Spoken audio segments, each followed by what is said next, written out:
Hello, my name is Peter, and I'm a lifelong Star Trek fan, rewatching and deep diving into every Star Trek ever. Beginning with the original series, we've been through quite a few so far, but in this particular episode, we are going to be watching The Naked Time, a real classic from season 1 of original Star Trek. Before we get into it, just a reminder that this is not a reaction channel. I've seen Star Trek, all of Star Trek, many times before, so we will be getting into spoilers. If you're watching this fresh and you want to get a reaction on that basis, go and check out bunnytailsREACTS, who is my favorite Star Trek reaction channel. Then come back and see some fun facts and my likes and dislikes for this particular episode. And without any further ado, let's get into The Naked Time. So The Naked Time was originally broadcast in the US on the 29th of September 1966, and we open with a glorious shot of the Enterprise. No surprise, that's my first big like, my first big thumbs up at this episode. We get a beautiful view of this remastered Enterprise against the backdrop of a beautifully remastered planet that they are orbiting in this episode, which is called Psi 2000.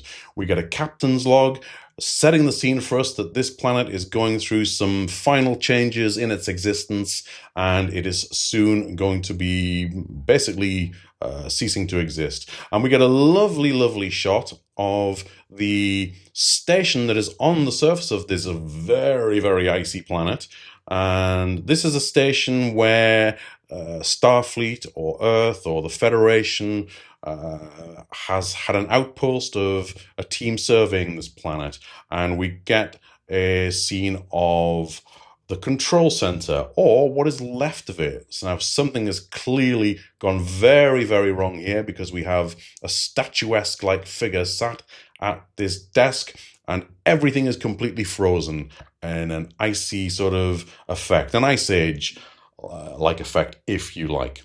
So as the captain's voiceover, his log entry concludes, we see two figures beaming into this scene.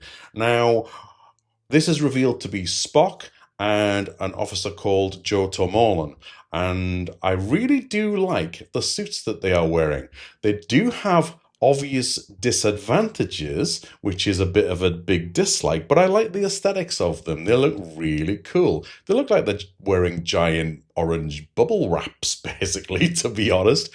But they don't really serve an effective purpose, which will come into play, become very clear very shortly. Now, what I'm noticing, even as I'm looking at the picture of this right now, actually, is in this scene we have conventional doors which open and close in the normal way, rather than terrible sound effect there from me, but the turbolift doors, shall we say. So not often something you see in Star Trek, actually, actual doors that are opened and closed in that way. But anyway, I digress. Our landing party of two clearly immediately see that there is something very amiss here. They see these dead bodies, and I must admit, these dead bodies that they're hovering over, it's very clear to me that this female corpse is actually a dummy. This is not a real actor at all, in my opinion anyway. Challenge me on that in the comments if you think I'm wrong, but this very obviously looks like a dummy to me. Now, the next dummy that we see is Tormolen himself. He is starting to scan around for signs or clues in terms of what has caused everyone here to be frozen in an icy death like this. And he's got his handheld scanning device that he's starting to look at, and he's clearly getting a bit of an itch on his nose. So as he realizes this, he makes the absolutely bizarre decision to take off his glove and put his hand under his helmet, if you want to call it that, his face protection, and give his nose a scratch. Ridiculous. Again, it's a bit like in the Man Trap. Are these crewmen even trained at all in common sense? But and it's very important to know that at this point Spock is not present. Had Spock been there, he would have immediately stopped him, or tried to stop him from doing this ridiculous act of stupidity. So his glove's off, he puts his glove down, he scratches his face, he continues to go about his business. Then not only does he do that, he gets down on his hands and knees to scan underneath the desk. He puts his hand on the outside of the table or the desk without having put his glove back on, and there's this red patch of something on the wall. This is clearly the contaminant that has been responsible for whatever has happened on this planet. And immediately, as you can see in this shot, a little dart of red something, liquid, fluid, whatever, darts across and attaches itself to Joe's hand. Joe very, very shortly starts getting an itch, which irritates him. And Spock returns just after Joe has retrieved his glove and put it back on. So when Spock comes back, there is no indication that Tormolen has done anything out of the ordinary here or anything slightly stupid. And Spock reminds Joe at this point, be certain that we touch nothing. Duh. Now, at this point, it's interesting to me why Joe has not told Spock that, oh, sorry, I did. Not only did I touch things, I took my glove off and touched things. Maybe he's just scared he'll get into trouble, but who knows. But anyway, Spock calls the Enterprise, and with dramatic effect, he tells Kirk that all personnel on this planet are dead. And Kirk somewhat calmly says, what caused it? It's like he's not really going, oh no, what caused it? It's just, what caused it? And Spock dramatically says, unknown, it's like nothing we've dealt with before. And there's this dramatic music which leads into the opening titles. We get the name of the episode with a glorious, again, shot of the Enterprise orbiting Side 2000. This looks really, really beautiful. And then we cut to the transporter room where Spock and Joe are beamed back up, and more absolute stupidity from Joe. Spock has to stop him from stepping off the transporter platform, as Spock reminds Scotty, you received my message, and it's about decontaminating them, which they can do from the transport chamber. Scotty calls the bridge and tells Kirk that they're back aboard and they are going through decontamination, and they should get themselves checked over in sickbay too, and to tell Spock they will meet him in sickbay in a short while.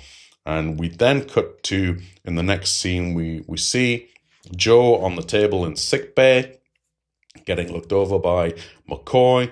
Everything at this point looks normal. There is nothing amiss about anything that McCoy is finding right at this moment. So, next, he invites Mr. Spock to get onto the bio bed and have his examination as well. And this is just brilliant because the bio bed sort of computer above the bed reacts in a very, very different way to Spock's readings than it does to Joe's. It makes different noises, and McCoy remarks that your pulse is 200 and odd. Your if you can call what that stuff coursing through your veins is blood, etc., etc. McCoy's just basically being a little bit racist here, and again, something of its time, something that we thought of as charming banter as we watched this and growing up, but now could very, very rightly be perceived as racial commentary on Spock's Vulcan heritage. So, interesting. But anyway, I digress. All the while this is happening, Joe is clearly getting more and more irritated by this itch. He's scratching away at his chest, and clearly it's beginning to bother him. Spock puts his tunic back on, which it's interesting to me that the sort of black undershirts or vests, whatever you might call them, are something they wear underneath their main tunics. So that's an interesting little bit of trivia that they wear those. And then Kirk comes in and Spock relates to them everything that has gone on so far. So very, very good scene setting, and I enjoyed this very much. Now, massive thumbs up from me next is the first on-screen in production order appearance of Majel Barrett as Nurse Christine Chapel. Absolutely wonderful to see her for the very first time in Star Trek. She looks absolutely wonderful. She is introduced here by McCoy referring to her as Christine, and this is going to be the first of many appearances of Majel Barrett as Christine Chapel. The character has famously been reprised in Strange New Worlds, as many of you will know, and this is interesting and something that I'll delve into a little bit more as we go on. Without without getting too spoilery. I'll try not to anyway. But anyway, you may recall, if you haven't twigged, Majel Barrett is the same actress who played number 1, the first officer of the Enterprise, in the first pilot, The Cage. She looks very different here in The Cage. She was very, very cold, logical, and how would I say it? Well, I can't say it really. I'll go the opposite way. In this role as Christine Chapel, she is portrayed as very, very much more for her femininity than she was in The Cage. So it's a stark contrast in terms of how she acts, how she looks, how she talks. But it does demonstrate her acting credentials, which I very, very much appreciate. Now, next we move to a briefing room scene, which you know I always enjoy. In this briefing, we've got Kirk, Spock, McCoy, Scotty's there as well, and Yeoman Janice Rand also in attendance. I don't know why she's not allowed to sit down. It's a bit unfair, in my opinion. But anyway, this is a good briefing because Kirk is trying to get some facts. He gets very concerned that he can't get any straight answers out of his officers on this particular briefing. He reminds them of the purpose of a briefing is to basically give him options from his trusted senior officers. But there's not a lot to go on here. Now, an important factor here is that as this planet gets more and more closer to its eventual fate, it's actually starting to compress, and it's going to be very difficult for them to maintain a steady orbit. And they're going to have to adjust and make very fine-tuned precision changes. It's going to rely on quick access to the engines, helm control, that sort of thing. So that's established very, very quickly. Scotty reassures Kirk that they can make these fine-tuned adjustments by tying into the helm, and they'll be out of here as quick as a flash, or words to that effect, which does, I think, go some way to reassuring Kirk that all will be okay there. All the while, there's no indication as yet that anything is amiss aboard the Enterprise since the landing party's return. Now, next, we cut to a scene in the recreation room, or the rec room as it's commonly referred to. Here in this shot, we can see a couple of crew members sitting, playing a game. We've got the tri-dimensional chess set there, which we've already seen in the second pilot, where no man has gone before. Now, these two crew members appear. They might be playing a version of tri-dimensional drafts, or checkers, as you might call it. That's what it certainly appears like to me anyway. But anyhow, in walks Joe Tormolen to the rec room, and he goes over to one of the food synthesizers, number DC4 in this case. He puts his little cassette tape thing in to select his meal choice. Out it pops, and it's steaming hot, so it's quite a reasonable effect for the times. I don't think these particular sort of scenes were remastered. I don't believe they were anyway, but I can't be entirely sure. But Joe gets his meal, goes and sits down, and then next, in walks, this is a massive like for me, I love the banter between these two characters, but in walks Sulu, who we already know, and we get our first appearance of Lieutenant Kevin Thomas Riley, who is one of our Season 1 guest navigators. And he's a massive thumbs up from me. What a character. What a great performance by this actor, whose name I'm just going to briefly find because I can't quite remember. Bruce, perhaps someone? Let us find him on the IMDb. Bruce Hyde. Yes, I knew he was a Bruce. But Bruce Hyde, this is one of 2 appearances that he would have in Season 1 of the original Star Trek. In they come, they're having a little chat about fencing. Sulu is the crew member of many hobbies. We know about his love of botany from The Man Trap. And Riley's giving Sulu a little bit of a stick about this. Last week it was botany, now he wants me to get interested in fencing. Sulu's telling him about this rapier sword that he has. It's really nice scene setting. They go over and join Joe at the table. Joe is clearly very irritated with his hand at this point. He's trying to scratch that itch, and and overcome it. Sulu and Riley don't seem to notice this. They sit down and they start engaging with Joe, and gradually they start to notice Joe's frustration, and they engage in conversation with him, and Joe communicates with them his frustration about what's gone on down on the planet. All those people dead. We shouldn't be here. We don't belong in space. If a man was meant to fly, he'd have wings, all that sort of stuff. And it becomes very, very clear to Sulu and Riley that something is not quite right with Joe. He becomes agitated, and then a few moments later, he actually becomes violent to the point where he picks up a knife and becomes very, very threatening. Sulu and Riley are very alarmed by this, and Joey put the knife down. They try and tackle him, and it goes very, very badly wrong, this attempt to disarm him. Sulu does manage to get the knife away from Joe, but not before the knife stabs into Joe's abdomen, and blood starts pouring out of him. Now, it's interesting to me that a knife, like a food knife, a cutlery knife, shall we say, could actually cause that sort of damage. Maybe I should watch out for those a bit more as I'm eating, but I wouldn't have expected that to have had so much impact and be able to wound in that way. But anyway, I digress. Riley rightly moves towards the intercom, calls for "We need medics in the rec room, emergency," and immediately, absolutely immediately, he notices he now has this itch on his hand, and there's a very, very tangible problem going on here on the Enterprise. We then cut to a scene in sickbay where McCoy and Nurse Chapel are dressed in surgical gear, and they are performing treatment on Joe Tormolen, which sadly, ultimately, is proved to be futile, and Joe is not able to survive his injuries, and we'll come to that more in a moment. Meanwhile, on the bridge of the Enterprise, Sulu and Riley are at their respective stations, at the helm and at navigation.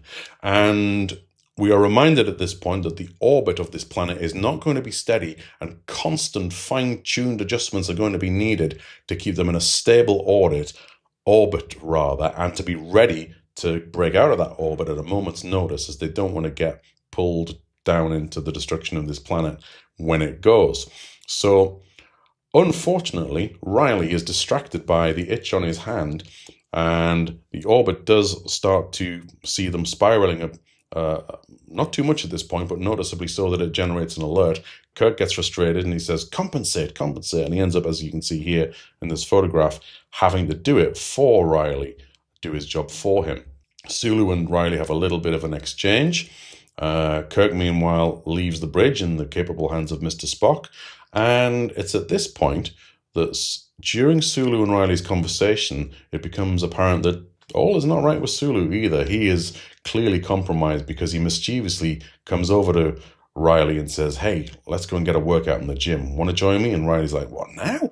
He says, "Yeah." And Sulu sneaks off the bridge, not wanting to get noticed by Spock, and he manages to achieve this successfully. So next we cut to sickbay, where Kirk has now arrived, and he's discussing the death of Joe with Kirk, and Bones is at this moment puzzled by what happened, why Joe is dead from the wounds. He should have been able to save him. As ever, Kirk is devastated to have lost a crewman. This is not something that he enjoys, nor should he. Not suggesting he should, but not something he relishes at all. We cut back to the bridge. The orbit starts to destabilize again, and we need compensation. And we get a great scene here, and I've put the subtitles on for it, as you can see. And Spock challenges, "Why isn't Mr. Sulu at this station?" And Riley doesn't really answer him. He just says, "Orbit now steady," or words to that effect. And we can see Mr. Leslie appears from the engineering station. And Spock says to him, and this is why I put the subtitles on, he says, "Take over here, Rand," or words to that effect. I never quite knew what he said here. I always thought he said, "Take over here, Frank," because in the James Blish novels, that is always what he was referred to as Mr. Leslie, Frank Leslie. That's what he was called in those novels. In the IMDb for this episode, Eddie Paskey is credited as Lieutenant Ryan. So what Spock possibly said here was, take over here, Ryan. And the subtitles on Paramount Plus has just got that wrong there. So Spock challenges Riley on this situation. Where is Mr. Sulu? And Riley just starts acting drunk here. Is have no fear, Riley's here. One Irishman is worth a million Vulcans or something like that. I can't quite remember the words now, which is very unlike me. But Spock, realizing something is clearly wrong here, says, Mr. Riley, you're relieved. Lieutenant Uhura, take over navigation, please. And you will recall, if you watch the previous episode, The Man Trap, that it opens with Spock in command of the bridge, Leslie at the helm, Uhura at navigation. This is from that scene. So why that was put into that episode, I'm really not sure. So Spock instructs Riley to go to sickbay. Riley happily obliges, says exactly where I was headed, and off he goes. He goes down in the turbo lift through the corridors, acting very merrily along the way as he goes. He arrives in sickbay, and you can see the jovial manner in which he presents himself in sickbay here.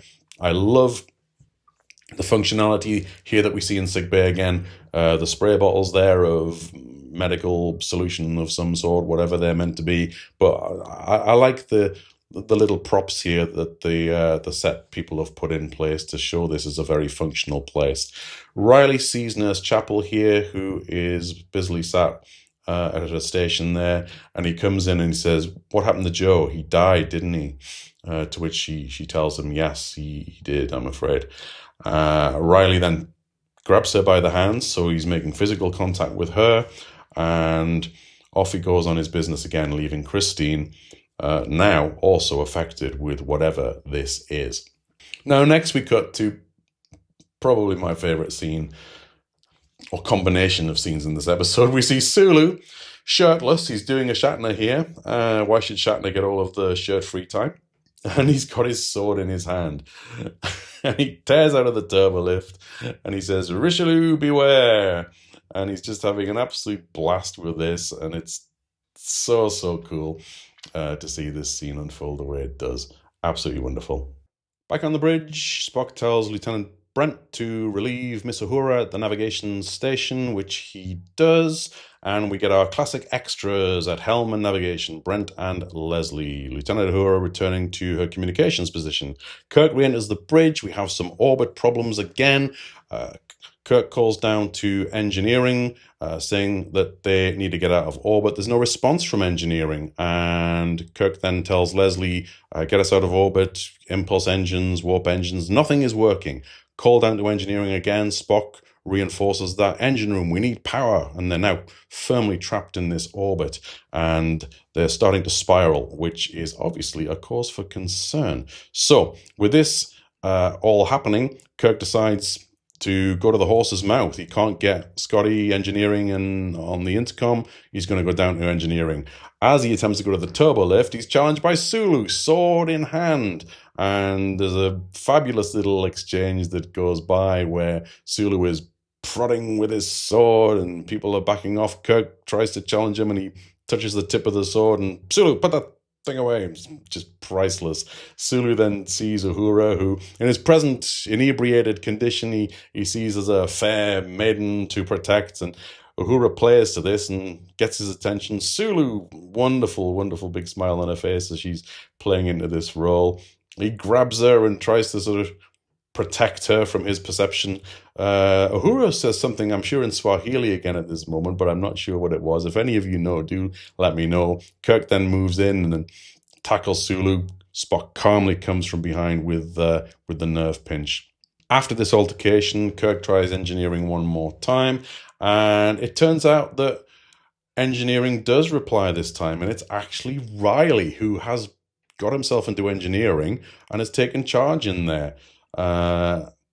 Kirk manages to finally get off the bridge and go and find out what's happening here. And you can see in this scene, he is tearing through the corridors, much as we saw him tear through the corridors in the previous episode, The Man Trap. Remind you that both episodes are directed by Mark Daniels.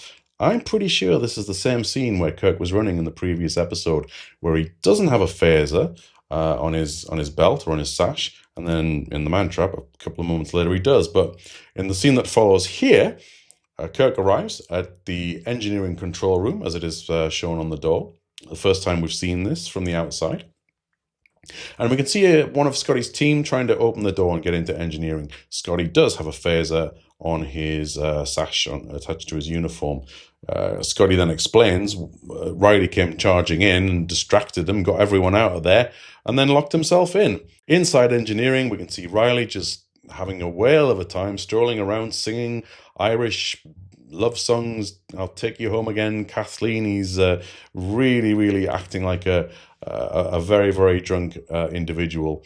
And all the while, Kirk returns to the bridge as he instructs Scotty to get back in there. Scotty says he'll need to cut his way through the wall and manually override the doors that way. And Kirk returns to the bridge just in time for another shockwave to get the ship spiraling even more. And they can do nothing about this now. The ship is just reacting. They have no helm control, no access to engines. And it's a very, very dire situation. And they only have something like 17 minutes before they spiral and they are destroyed. So this is a very, very urgent situation. All the while, Riley is making hilarious or hilariously inappropriate announcements over the intercom to the whole crew who are listening. He makes an announcement that there will be a serving of ice cream after every meal, which, hey, that's no bad thing. I can go along with that. Then he goes on to a bit of a tirade about how the women of the Enterprise looks. He's introducing a new regulation now because he's proclaimed himself as Captain Riley of the Enterprise, I should say, that women should wear their hair more loosely about their shoulders from now on. And go easy on the makeup as well, girls. Women should not look made up, is what he's saying here on the subtitles again. So once again, very, very of its time and very, very inappropriate, to say the least. Next, we can see Scotty has entered the Jeffries tube to make some adjustments necessary to help him complete his task of getting back into engineering through the door and getting control back. In fact, what this is, he's attempting one of his very famous patch-up jobs to at least give Kirk some partial control now of the situation and stabilize things. Not complete control, but some control. And Scotty is really good at this, actually. Although we can't always find a solution immediately, he's very, very good at these jerry-rigged fixes that will be a bit of a patch-up job, shall we say. It's also the first time, I believe, that we see the Jeffries tube in an episode, as far as I can recall. I don't think we've seen it yet. Named so for Matt Jeffries, who was one of the production designers, actually designed the Enterprise itself, which I'm sure I've referenced before. All the while, Riley keeps on singing. He's going to treat us to a rendition of I'll Take You Home, Kathleen, one more time, to which Kirk says, oh, please, not again. Scotty comes out the Jeffries tube and gives some instructions to a waiting crewman there, who I think, from looking at him, this may be the first appearance of Billy Blackburn as the character Lieutenant Hadley, who we will see a lot of as we go through. He's very much like a Leslie or a Brent, one of the regular extras who appears various places in various roles. So I'm pretty sure that's him, looking at him, so that might be his first appearance.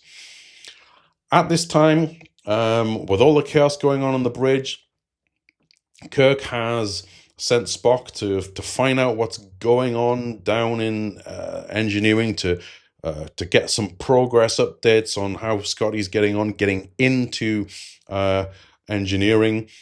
Scotty has called a bridge by this point to say that there's a temporary fix and they can partially stabilize things but not completely get control back and certainly not break orbit. So he sends Spock down, Kirk that is, sends Spock down to check on Scotty's further progress and then check in on sickbay to see how things are progressing with a cure. Now, as Spock makes his way through the turbolift, we see a very laughing crewman with a paintbrush in his hand. He's hysterical, and as Spock walks past him, he sees some words painted on the wall which says "Love Mankind," which is very, very interesting. We cut back to the bridge. And we see here that our poor old Mr. Leslie has become compromised. I'm not quite sure how the infection has spread this far to the bridge at this point in time, but poor old Leslie's compromised now and needs to be relieved of his position at the helm. Janice arrives on the bridge. She had been previously stalled by a crewman serenading her, blocking her path, but she's finally managed to make her way to the bridge. And Kirk says, "Take the helm." And she's like, "What?" It's take the helm, to which she does, which is interesting because I don't know if a yeoman would have had the training to take the helm in this situation, but take the helm she does. So maybe she's had some basic training. Who knows? But it's an interesting point. Here we get another classic Kirk loses his rag moment, though, which I love these because it shows Kirk's frustration at times in times of stress like this, and Uhura and him have a bit of a tense exchange and they lash out at each other, and then a moment later he apologizes to her for losing his temper, which she graciously accepts. And I love these little moments when you get them.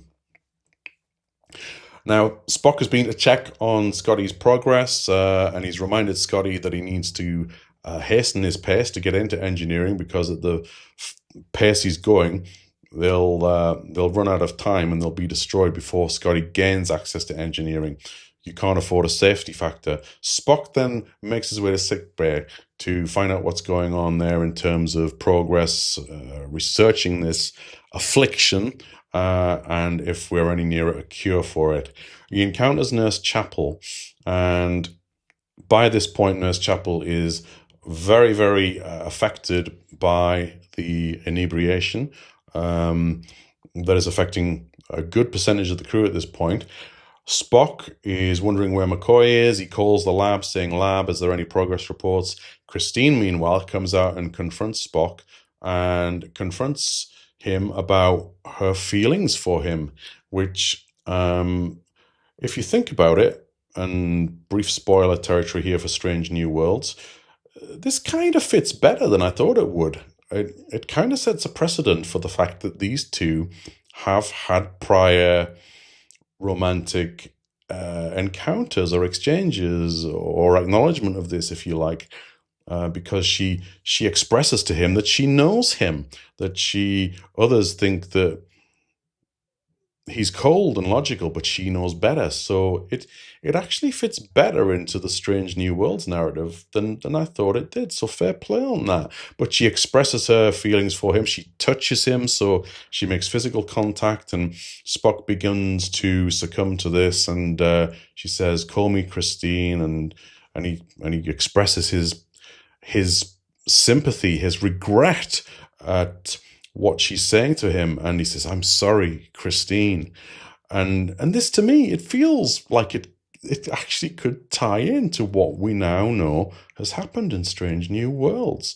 It's very, very powerful.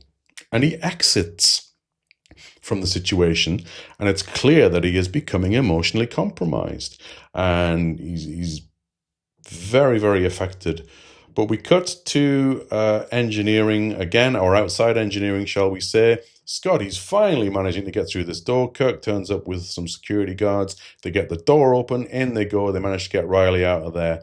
And unfortunately, they realize that it's not going to be as simple as getting control back of the Enterprise, though, and we'll come to that in a minute. And I love these next few scenes as we get towards the end of the episode. Spock is quite clearly compromised now. He ends up at briefing room 2, as we can see in the sign here, which shows that there's more than one briefing room on the Enterprise, which is something I alluded to in an earlier episode. He goes inside the briefing room and he is clearly distraught, but he's trying to summon his Vulcan disciplines back to be in control of my emotions, as he expresses. Wonderful acting by Leonard Nimoy here, by the way. Absolutely superb. Just like Shatner, he's an absolute master of his craft and of his character. Even in this early stage, Leonard Nimoy clearly had a really, really good feel for who his character is. I'm an officer. I'm in control. We cut back to engineering. Kirk's getting very hands-on here. Again, I love this. This is an example of how hands-on Kirk is. He's not barking orders to Scotty or engineering crewmates. He's getting stuck in. He's helping the situation. Scotty then comes to the realization that Riley has actually turned the engines off, and it's going to take at least 30 minutes to restart them. But Kirk then says, well, that's not going to work. We've only got like 10 minutes left or something like that. I can't remember the exact amount of minutes.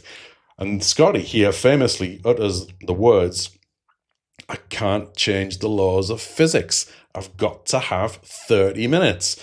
And that line would make it into the famous Star Trekking song by The Firm in the 80s. And it's one of those instances of something that Scotty actually only said once, or twice if you count a later appearance in another show. But it's one of those ones that gets quoted of, I cannot change the laws of physics, but and he actually only said it that one time. So we move on to another scene. We get probably what was a commercial break. And Kirk, as ever, has had this idea of how they'll get around this, because Kirk, as we will later find out, does not believe in a no-win scenario. He doesn't like to lose, and he's instantly got an idea of how they can get around this problem. And Scotty is being very Scotty about this, saying, you cannot do this, it won't work. And Kirk is like, we can control the engines into configure the engines to controlled implosion. I have no idea of the science of that. I don't know if it makes sense or not, but I'll go along with it from a plot point of view. I'll just go with it. So they're getting ready to do this cold restart of implosion, and we move on. Meanwhile, McCoy's back in sickbay. He's returned from the lab. He's got a serum, and he injects it into Sulu, who is screaming in pain at this point. It does not look like a nice process getting away from the inebriation back to normality. Then he calms down and he's like, where am I? I was on the bridge. He has no recollection of what's been going on, seemingly. McCoy is then, yeah, we've done it. And he calls down to the lab, says, start producing more serum. The person in the lab who responds is clearly affected by now, though, so McCoy's going to have to go and do this himself. So Sulu is released from sickbay and is able to go back to the bridge. But thumbs up, we've got a cure. This is great. Fantastic. And it's an immediate effect as well. It cures people immediately. Back in the briefing room, Kirk has left Scotty to go find Spock and find out what's going on with him. He says, Spock, we've only got a few minutes left. What's going on? And he finds Spock in this compromised emotional state, really in a bad way. My mother, I never told her I loved her. And when I feel friendship for you, I feel ashamed. We're seeing the human side of Spock coming out here. And Kirk tries to snap him back into logic, literally slaps him. But this has no real effect. And here we do see in evidence the full strength of Spock as a Vulcan. His strength is many times more than the human strength, because he knocks Kirk over the table and onto the floor. He's made physical contact with Kirk at this point as well, because Kirk is immediately compromised. And I'm going to give this a thumbs up as well, because Kirk is quite often, as I referred to in the Man Trap, he's super Kirk. Nothing affects him. Like, we had the suckers on his face in the Man Trap and he was screaming, and yet I think if that had been another normal crewman, they would have been dead instantly, but not Kirk. But here, he succumbs to this virus immediately. It doesn't take him minutes or hours as it did with Joe. Immediately, he becomes emotional and he expresses his loneliness, his feelings that he can't have a life, that he can't be vulnerable, that he dances to the ship's tune, to her tune, not the other way around. And the ship is his one true love, his one true passion. And it's a very, very moving scene indeed. All the while, somehow, Spock seeing Kirk react in this way, it snaps Spock out of it. He manages to regain his Vulcan discipline. And this is not unprecedented. Spock, even when he gets compromised, he can, through his discipline, find his way back quite often, and it's a good example of that here.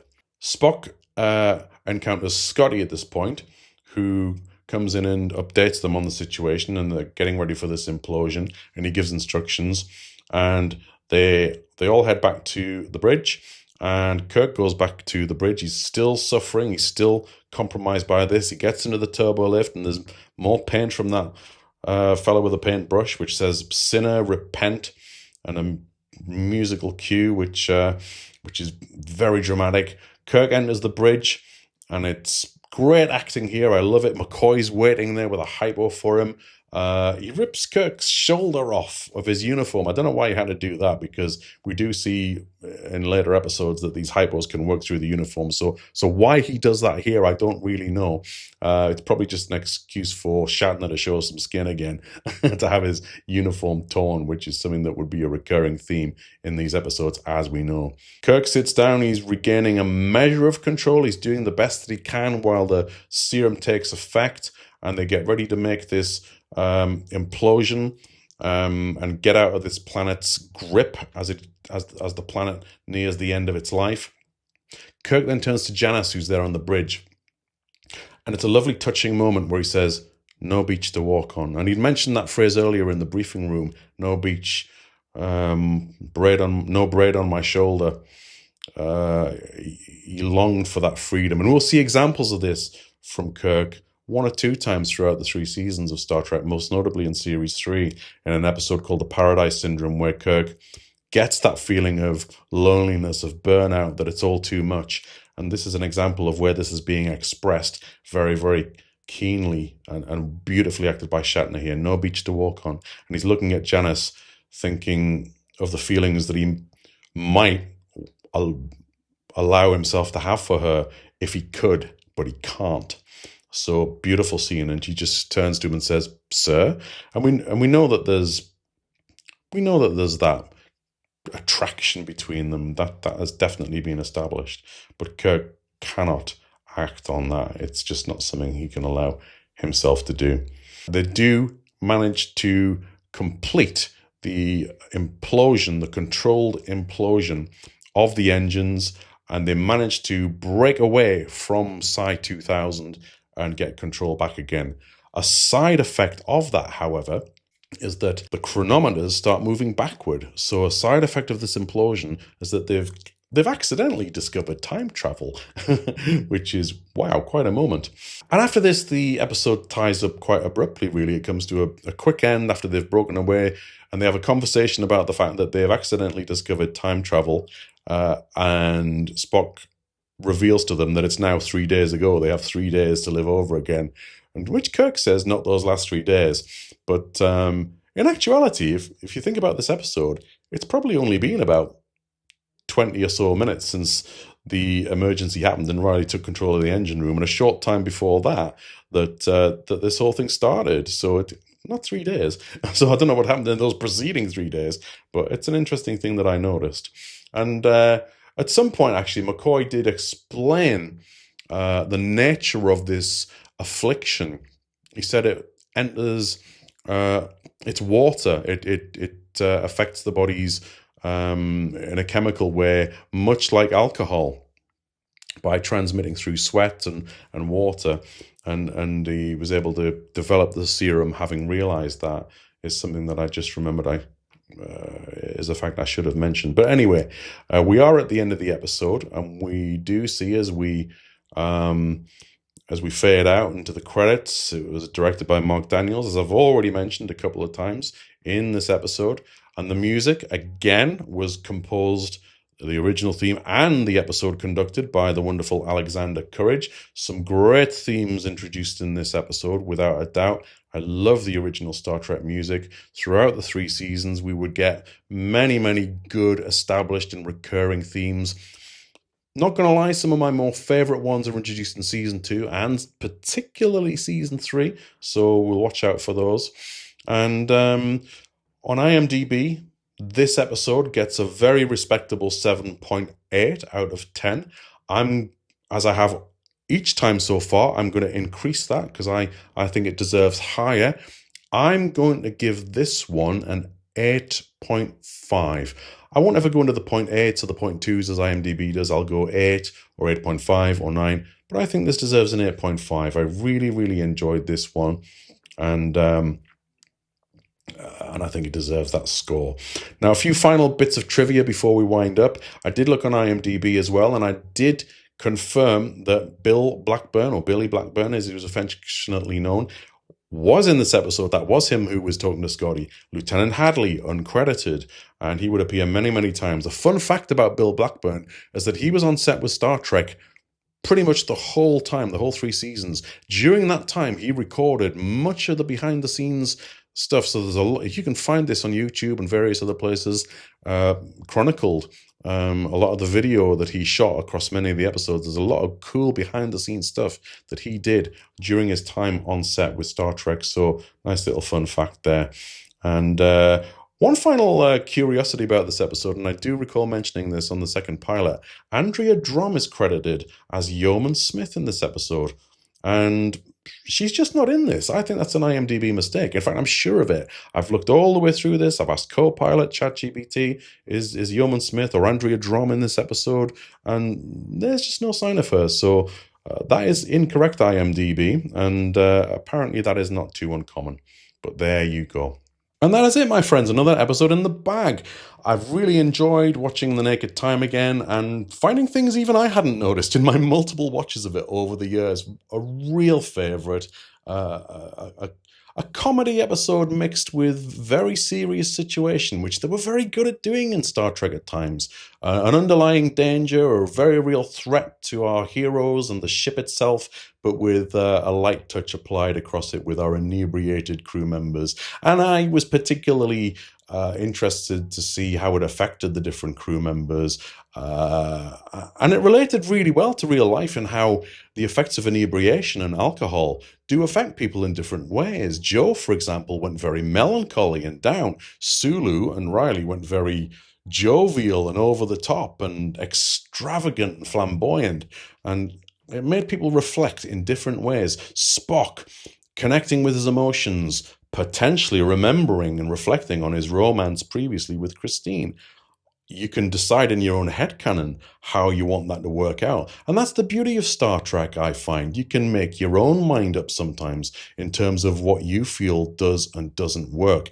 Sure, there are things I do and don't like about many versions of Star Trek, and when I express them on forums like this, on YouTube and comment sections, other fans come back to me with their perspective and disagree with me, usually in a very polite way, hopefully most of the time, and I can take their perspective on board. But that's the beauty of it. We're all entitled to our own interpretations of it, and there's usually a way that you can reconcile things that maybe don't fit as nicely as you would like them to sometimes. We Star Trek fans are perfectionists, usually, after all. I know I certainly am. I have to hold back sometimes and refrain from being too picky, but it's really hard not to. But anyway, thank you so much for joining me on another episode. I'll be back with another one really soon. The next one, I believe from memory, will be Charlie X, which is another really great episode from season 1. Do join me for that. Please give me a thumbs up if you've enjoyed the episode. I really hope you have. Leave me some comments. Let me know your thoughts, what you liked and didn't like about this episode. Please tell me about any trivia that you think I might not have noticed as well. It's very, very possible. As I say, I'm noticing new things with each rewatch, which after all these years is mad to me. And above all else, do stay safe, do travel well, take care of yourselves, and live long and prosper.